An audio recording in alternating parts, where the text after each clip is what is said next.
जय हिंद दोस्तों, स्वागत है आपका यूनाइटेड लर्निंग के इस ऑनलाइन प्लेटफॉर्म पर। तो हम लोग डिस्कस कर रहे हैं एनडीए के प्रीवियस ईयर क्वेश्चन, जहां तक अब हम लोग अभी तक 80 क्वेश्चन डिस्कस कर चुके हैं। तो आज हम आगे डिस्कस कर 81 से डिस्कस करने जा रहे हैं। तो स्टार्ट करते हैं। पहला क्वेश्चन क्या है? By which one among the following is the mechanism of soap remove dirt soil from the cloth. तो बताया कि जो साबुन होता है कैसे जो है डर्ट को रिमूव करता है क्लोथ से। क्वेश्चन आपका तो कैसा होता है थोड़ा बता देता हूं मैं। इसमें आपने देखा साबुन जो होता है इसमें इस तरह का फॉर्मेशन करता है, ये,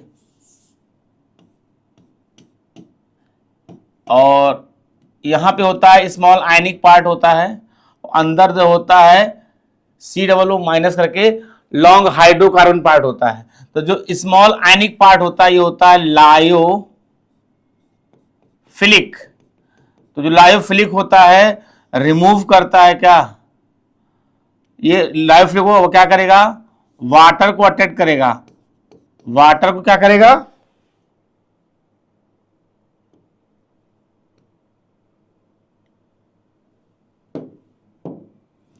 क्या करेगा, वाटर को अट्रैक्ट करेगा।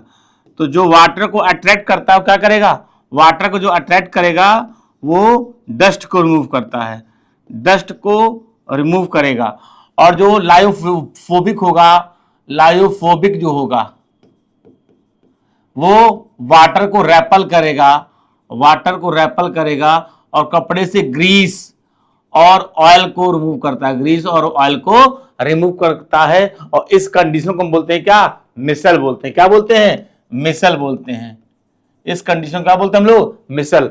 तो स्मॉल आयनिक पार्ट जो होता है वो बाहर की तरफ रहता है और लॉन्ग हाइड्रोकार्बन पार्ट अंदर की तरफ होता है। जो बाहर की तरफ होता है वो लायोफिलिक होता है। लायोफिलिक जो होता है वाटर को अट्रैक्ट करेगा, ठीक है। और जो कि डस्ट को लायोफिलिक हाइड्रोफिलिक होगा, हाइड्रोफिलिक होगा। हाइड्रो मतलब वाटर और फिलिक मतलब अट्रैक्ट करना। तो हाइड्रोफिलिक क्या करेगा, वाटर को रिमूव करेगा। और जो ये हाइड्रो कर लीजिएगा, हाइड्रोफिलिक, और वाटर को जो रेपल करेगा वो क्या करेगा, जो है ऑयल और ग्रीस को रिमूव करेगा। अब देखिए पूछा गया तो अकॉर्डिंग टू द क्वेश्चन इसमें कौन सा सही है। Soap dissolve the soil as such, soap dissolve the soil, साबुन गंदगी को अपने में घोल लेता है। दूसरा, soap react with soil and convert them into soluble in silicates, साबुन गंदगी को अभिक्रिया करके उन्हें विलेज सिलिकेट्स में परिवर्तित कर देता है। Soap takes away the oily part of the soil and thus separate the soil from the clothes. तीसरा कह रहा, चौथा क्या कह रहा, the soap molecules bind with the soil, the soap molecules bind with the soil, lift the soil and keep it suspended which can be then rinsed. तो यहां पे आपका ये डी ऑप्शन से होगा कि जो सोप के मॉलिक्यूल्स होते हैं बाइंड विद द सॉइल, जो उसमें कपड़े में होता है उसको बाइंड कर लेते हैं और उसको फिर ऊपर उठा लेते हैं और फिर हम रगड़ते हैं, या उसको जो है रगड़ते हैं पानी में उसको, और फिर वो साफ हो जाता है। तो according to question D option सही है कि साबुन की अणु गंदगी से बंद कर उसे उठा लेते हैं, ठीक, फैल जाएगा। और निम्नलिखित और निलविंद रखते हैं जो खंगाल कर हटाई जा सकती है, ठीक है। और यह भी याद रखिएगा कि जो साबुन जो होता है किस सिद्धांत पर काम करता है, तो सरफेस टेंशन पे काम करता है। किस पे काम करता है, सरफेस टेंशन पे काम करता है, याद रखिएगा, सरफेस टेंशन पे काम करता है। The principle of working of soap depend on surface tension, पृष्ठ तनाव पर काम करता है। साबुन लगाने से पृष्ठ तनाव घट जाएगा, साबुन को पूरा मैल फैल जाएगी और फिर उसको जब हम क्या करेंगे, खंगालेंगे तो उसकी जो है गंदगी बाहर निकल जाएगी। अगला question, Which one of the among the following statement is not correct about the graphite? Graphite से संबंधित कौन सा स्टेटमेंट सही नहीं है, ग्रेफाइट से संबंधित कौन सा स्टेटमेंट सही नहीं है। It is the most stable allotrope of carbon, बिल्कुल सही है, यह स्टेटमेंट सही है। नॉट करेक्ट पूछा। It is an electrically conducting material, बिल्कुल सही है, क्योंकि जो है ग्रेफाइट में इलेक्ट्रॉन फ्री होते थे, कंडक्टिविटी करता है, ये भी सही है। Crystalline spherical beads of graphite have very good lubricating property under dry condition, तो बिल्कुल सही है। ग्रेफाइट को हम लुब्रिकेंट के रूप में इस्तेमाल करते हैं, ग्रेफाइट को हम पेंसिल की जो नोक होती है उसको बनाने के इस्तेमाल करते हैं, तो ये स्टेटमेंट भी सही है। It is the highest grade of coal, तो गलत, ये गलत है। तो इसका अकॉर्डिंग टू क्वेश्चन पूछा कौन सा गलत है, तो आपका डी ऑप्शन हो जाएगा, डी ऑप्शन हो जाएगा कि हाईएस्ट ग्रेड ऑफ कोल जो होता है वो एंथ्रासाइट होता है। कौन सा होता है? Anthracite, highest grade of coal anthracite होता है, ठीक है, एंथ्रासाइट। तो अकॉर्डिंग टू क्वेश्चन कौन सा स्टेटमेंट गलत है, तो ये आपका गलत हो जाएगा, डी ऑप्शन यहां पर गलत होगा। अगला क्वेश्चन देखिए, which one of the following is not the property of salt, इसमें से कौन सी प्रॉपर्टी सॉल्ट की नहीं है, कौन सा इसमें से लवण का गुण नहीं है? Salt have order packing arrangement called lattice, yes बिल्कुल सही है, होते जिन्हें जालक कहते हैं, तो बिल्कुल सही है, स्टेटमेंट सही है ये, ठीक है। नॉट प्रॉपर्टी पूछ रहा है। Salt have low melting point but high boiling point, गलत। Salt have high melting point and high boiling point, salt का मेल्टिंग पॉइंट बॉइलिंग पॉइंट दोनों हाई होता है, यहां लो कह रहा था, यही आपका ये स्टेटमेंट यहां पे गलत हो जाएगा। सॉल्ट आर ब्रिटल, बिल्कुल सही, ये स्टेटमेंट भी सही है, ब्रिटल नेचर का होता है। Salt conduct electric dissolve in water और even in the molten state, तो सॉल्ट जो होता है इलेक्ट्रिकल कंडक्टिविटी करता है, करंट जिससे पास होता है जब ये वाटर में डिजॉल्व होता है या मॉल्टन फॉर्म में होता है तब, तो ये स्टेटमेंट भी सही है, डी भी सही है, ए भी सही है और सी भी सही है। तो अगर पूछा जाए प्रॉपर्टी ऑफ सॉल्ट तो तीनों प्रॉपर्टी पता होनी चाहिए। और पूछ रहा है कि ये तो सॉल्ट की डेंसिटी जो होती है melting point boiling point high होता है, लो नहीं होता है, पूछा गलत कौन सा, तो यहां भी आपका गलत हो जाएगा अकॉर्डिंग टू क्वेश्चन आपका ये बी वाला पार्ट जो होगा वो आपका यही आपका आंसर होगा क्वेश्चन के अकॉर्डिंग।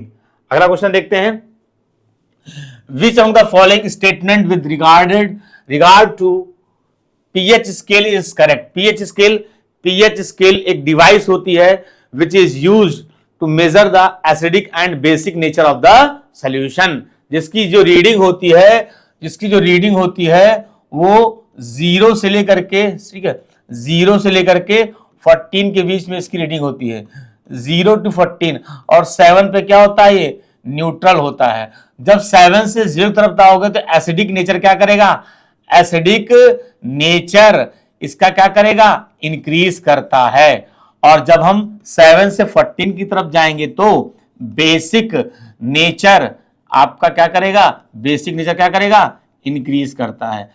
तो जब 7 to 0 पे जाएंगे तो हमारा एसिडिक नेचर इंक्रीज करेगा, और जब हम 7 to 14 तरफ जाएंगे तो हमारा बेसिक नेचर क्या करेगा, इंक्रीज करेगा, और 7 पे क्या रहेगा, ये न्यूट्रल रहेगा, 7 पे क्या रहेगा, ये न्यूट्रल रहेगा, ये आपको याद रखना है।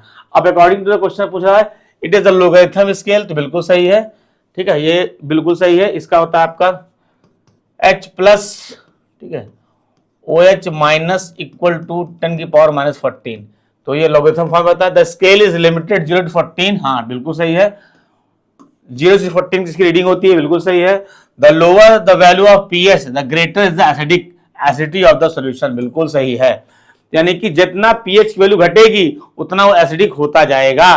तो सीधी बात है, जब 7 से 0 तरफ जाता है एसिडिक नेचर बढ़ता है, इंक्रीज करता है, तो ये स्टेटमेंट भी सही है, यानी अकॉर्डिंग टू द क्वेश्चन 1 2 3 तीनों स्टेटमेंट सही हैं, और आपका बी ऑप्शन यहां पर सही हो जाएगा।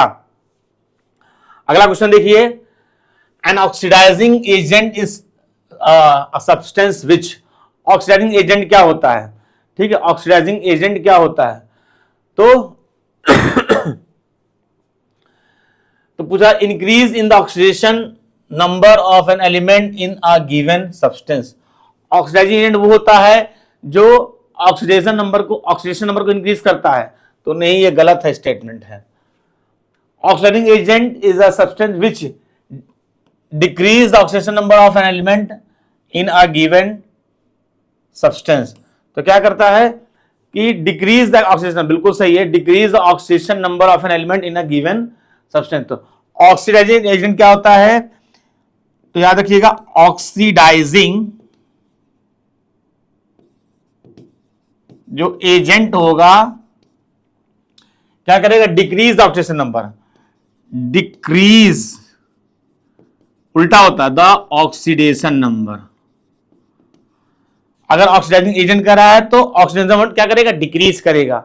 और अगर रिड्यूसिंग एजेंट होगा, रिड्यूसिंग एजेंट होगा, याद रखिएगा उल्टा चलता है, रिड्यूसिंग एजेंट है तो इंक्रीज द ऑक्सीडेशन नंबर। तो अगर रिड्यूसिंग एजेंट है तो इंक्रीज द ऑक्सीडेशन नंबर होगा, और अगर ऑक्सीडाइजिंग एजेंट है डिक्रीज द ऑक्सीडेशन नंबर, याद रखिएगा। उसके बाद एक पॉइंट रहेगा, रिड्यूसिंग एजेंट जो होता है, जो ऑक्सीडाइज हो रहा है वो रिड्यूसिंग एजेंट होता है। तो रिड्यूसिंग एजेंट में क्या होगा, इलेक्ट्रॉन का लूज होगा, इलेक्ट्रॉन लूज करेगा। रिड्यूसिंग एजेंट जो होगा वो इलेक्ट्रॉन क्या करेगा, लूज करेगा, तभी तो ऑक्सीडाइज होगा वो। और जो ऑक्सीडाइज एजेंट होगा, ठीक है, वो क्या करेगा, गेन करेगा। क्या करेगा, इलेक्ट्रॉन को गेन करेगा, ठीक है, इलेक्ट्रॉन क्या करेगा, गेन करेगा। तो आप देखिए इसमें अगला देखिए, तो ये स्टेटमेंट आपका से decrease the oxidation number of an element. तो जो ऑक्सीडाइजिंग एजेंट है डिक्रीज द ऑक्सीडेशन नंबर, जो रिड्यूसिंग इंक्रीज ऑक्सीडेशन नंबर, याद रखिएगा। इन ऑक्सीडाइज इटसेल्फ, इन ऑक्सीडेशन और रिडक्शन। तो ये दोनों को करता है तो बिल्कुल गलत, ऐसा नहीं है। खुद को ऑक्सीकृत करता हो जाता है, बिल्कुल गलत। Losses electron in oxidizing oxidation reduction reaction. तो क्या करता है, losses electron oxidation reduction reaction, हमेशा लॉस नहीं करता है। अगर क्या बताया मैंने कि अगर ऑक्सीडाइज हो रहा है, ऑक्सीडेशन नंबर का बढ़ा तो इलेक्ट्रॉन को क्या करेगा, अगर ऑक्सीडेशन कर रहा है तो इलेक्ट्रॉन को लूज कर रहा है, ऑक्सीडेशन करेगा इलेक्ट्रॉन को लूज करेगा, और रिडक्शन करेगा तो इलेक्ट्रॉन को गेन करेगा, ठीक है। तो ये स्टेटमेंट भी आपका गलत हो रहा है, ठीक है, याद रखिएगा इसको। तो ऑक्सीडाइज वगैरह हो रहा है, ऑक्सीडेशन हो रहा है, जैसे अगर हम करा ऑक्सीडेशन, तो ऑक्सीडेशन कर रहा है तो इलेक्ट्रॉन को क्या करेगा, लूज करेगा, इलेक्ट्रॉन को लूज करेगा। अगर रिडक्शन हो रहा है देन इलेक्ट्रॉन गेन करेगा, ठीक है। ऑक्सीडाइजिंग एजेंट जो होता है उसमें decrease of oxidation number, oxidation number decrease करता है, और रिड्यूसिंग एजेंट में इंक्रीज द ऑक्सीडेशन नंबर क्या करेगा, इंक्रीज करेगा। ये पॉइंट याद रखिएगा। अगला question, neutral water with pH about 7 becomes slightly acidic when aerated. This is because aerated मतलब होता है यानी कि जब वो जो है एयर कांटेक्ट में आएगा तब। तो सीधी सी बात है कि वाटर यानी H2O, वाटर जब एयर कांटेक्ट में आता है तो उसमें कौन सी गैस होती है, दैट इज कार्बन डाइऑक्साइड होती है, और इसके साथ मिक्स होकर कौन आता है, H2CO3, जो कि स्लाइटली एसिडिक नेचर की होती है। ये रिएक्शन से समझ में आता है। तो oxygen from air is dissolve in the water which makes the water acidic. Oxygen की वजह से ऐसा होता है तो नहीं, गलत, ये गलत है। Dirt which get contaminated with the water during aeration makes the water acidic. तो डर्ट का भी एसिडिक होने से कोई रोल नहीं होता है। UV radiation dissolve water molecules and make water acidic. Ultraviolet से होता है, बिल्कुल नहीं। Carbon dioxide from air is dissolve. तो कार्बन डाइऑक्साइड जो हवा में डिसॉल्व होती है उसके साथ वाटर का रिएक्शन होता है और कार्बोनिक एसिड बनता है, इसलिए वो एसिडिक हो जाता है, स्लाइटली एसिडिक हो जाता है। तो आपका डी ऑप्शन जो है वो सही है, आपका जो डी ऑप्शन यहां पे वो करेक्ट है। नेक्स्ट क्वेश्चन देखिए, which one of the following statement is not correct. इसमें से कौन सा स्टेटमेंट सही नहीं है। देखिए, diesel burn with air in a diesel engine at the high temperature at which nitrogen and oxygen from air can be combined, whereas the petrol burn at low temperature at which nitrogen and oxygen cannot be combined. तो बिल्कुल सही है statement, ठीक है, ये बिल्कुल सही है कि जो diesel burn with air in diesel engine जब होता है तो हाई टेम्परेचर होता है, eight which nitrogen oxygen from air can combine, और जब पेट्रोल बर्न होता है लोअर टेम्परेचर पे तो nitrogen and oxygen can not be combined नहीं होते हैं। अगला है diesel contains some nitrogenous compound whereas petrol does not. ठीक है, diesel contains some nitrogen compound where petrol does not, बिल्कुल सही, ये भी स्टेटमेंट सही है आपका। ठीक है, nitrogen from air is easily dissolve in diesel but it is not soluble in petrol. तो ये आपका स्टेटमेंट जो है क्या है, वो गलत है। Is easily dissolve in diesel, ठीक है, but also soluble in petrol. तो पेट्रोल और डीजल दोनों में सोल्यूबल है। ठीक है, पेट्रोल और डीजल दोनों में सोल्यूबल करा है, लेकिन करा इसमें कि खाली जो है डीजल डिजोल्व कर जैसे पेट्रोल में, गलत हो जाएगा, दोनों में सोल्यूबल है। तो ये आपका अकॉर्डिंग टू द क्वेश्चन ये स्टेटमेंट जो होगा आपका अकॉर्डिंग तो ये सही रहेगा। Catalyst use in the diesel engine which contain nitrogen whereas a petrol engine do not need such catalyst, बिल्कुल ये भी सही है। ठीक है ना, तो इसमें पूछ रहा है मतलब स्टेटमेंट गलत कौन सा, ये स्टेटमेंट गलत है कि nitrogen from air easily dissolve in diesel, easily dissolve in diesel and petrol both होगा इसमें। ठीक है ना, तो सी ऑप्शन आपका यहां पर सही है। अगला question, consider the following statement with regard to the properties of water. Water से संबंधित कौन सा स्टेटमेंट इसमें सही है? Water is a good solvent for ionic compound but poor solvent for the covalent compound, बिल्कुल सही है। वाटर आयनिक कंपाउंड के लिए गुड सॉल्वेंट है और कोवेलेंट कंपाउंड के लिए पुअर सॉल्वेंट है, तो बिल्कुल सही है। Water is a good solvent for covalent compound but poor solvent for ionic compound, उल्टा यानी ये गलत हो गया, ये नहीं होगा, ये नहीं सही है। तो क्योंकि आयनिक कंपाउंड के साथ तेजी से रिएक्शन करके वो जो है बना लेता है, ठीक है, डिजोल्व हो जाता है, लेकिन कोवेलेंट कंपाउंड साथ नहीं, तो सही है। कोवेलेंट कंपाउंड साथ होता तो नहीं, क्योंकि कोवेलेंट कंपाउंड में आयन होते ही नहीं है, वाटर में H+ OH- आयन बनेंगे। ठीक है, water has maximum density at the temperature 277 kelvin, बिल्कुल सही है। तो आपने पढ़ा होगा the maximum density of water जो होती है वो 4 डिग्री सेंटीग्रेड पे होती है। क्या होती है? Maximum density of water, maximum density, ये पढ़ा हुआ है आपने, ऑफ वाटर जो होता है वो कितना होता है? 4 डिग्री सेंटीग्रेड होता है। और यहां पे आप फॉर्मूला पढ़े, एक फॉर्मूला होता है K = 273 + C। जब केल्विन को, ये फॉर्मूला केल्विन को सेंटीग्रेड में और सेंटीग्रेड को केल्विन चेंज करने का फॉर्मूला है। तो इसमें तुम्हें दे रखा था 4 डिग्री, तो 273 में आप 4 ऐड कर दीजिए, 277 केल्विन आ जाएगा।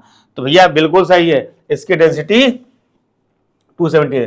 तो जब टेम्परेचर बढ़ाते हैं तो क्या हो जाता है? टेम्परेचर बढ़ाने पर वाटर जो मॉलिक्यूल्स होते हैं केज बना लेते हैं, और जिसमें जो केज बनने की वजह से उसमें जो वाटर होता है उसका वॉल्यूम बढ़ने लगता है। जब टेम्परेचर और बढ़ाएंगे, टेम्परेचर बढ़ाते जाएंगे तो क्या कर जाएगा? जो वाटर केज बनाया हुआ उसका हाइड्रोजन बॉन्ड ब्रेक डाउन हो जाएगा, जिससे उसका वॉल्यूम घटेगा और डेंसिटी बढ़ जाएगी। तो डेंसिटी जो बढ़ेगी 277 केल्विन, बिल्कुल सही ऑप्शन है। तो आपका पहला और तीसरा सही है। पहला और तीसरा मतलब हो गया ए ऑप्शन, पहला और तीसरा मतलब ए ऑप्शन आपका यहां पर करेक्ट है। अगला क्वेश्चन देखिए, calcium carbonate is naturally available as limestone. तो calcium carbonate that is CaCO3 and limestone को भी यही कहते हैं, कैल्शियम कार्बोनेट कहूं या लाइमस्टोन कहूं, CaCO3 रहेगा। It is seen that the composition of the element in both natural and synthesized calcium carbonate are same। तो अब बना दोनों किससे? चाहे इसकी बात करें तो किससे बना? कैल्शियम ऑक्साइड से बना हुआ है। चाहे कैल्शियम कार्बोनेट की बात करें या कैल्शियम कार्बोनेट की बात करें या लाइमस्टोन की बात करें, चाहे कैल्शियम कार्बोनेट बोले या लाइमस्टोन, दोनों किससे बने? कैल्शियम ऑक्साइड से बने हुए हैं। The validity of which one of the following law confirmed by this observation। तो हम ये बता सकते हैं कि देखिए क्या हुआ है कि दोनों कंपाउंड का जो रेशियो है वो क्या है, फिक्स है। दोनों कंपाउंड जो बने हुए हैं उनका जो, चाहे वो नेचुरली बने हो चाहे वो किसी और चीज से बने हो, दोनों कंपाउंड का रेशियो जो फिक्स होता है वो कैसे बनाए गए हैं, वो उनका मतलब रिएक्टेंट का क्या इस्तेमाल किया गया था, रिएक्टेंट क्या थे, वो किस फॉर्म से उससे मतलब नहीं है। अगर कंपाउंड का रेशियो क्या होता है, फिक्स होता है, तो वो फॉलो करते हैं लॉ को, लॉ ऑफ डेफिनिट प्रोपोर्शन को फॉलो करते हैं। तो जब कंपाउंड का रेशियो क्या हो, फिक्स हो, वो कैसे ही बने हो, तो वो किस लॉ को फॉलो करते हैं, लॉ ऑफ डेफिनिट प्रोपोर्शन को फॉलो करते हैं। तो अकॉर्डिंग टू द क्वेश्चन आपका बी ऑप्शन यहां पर सही हो जाएगा।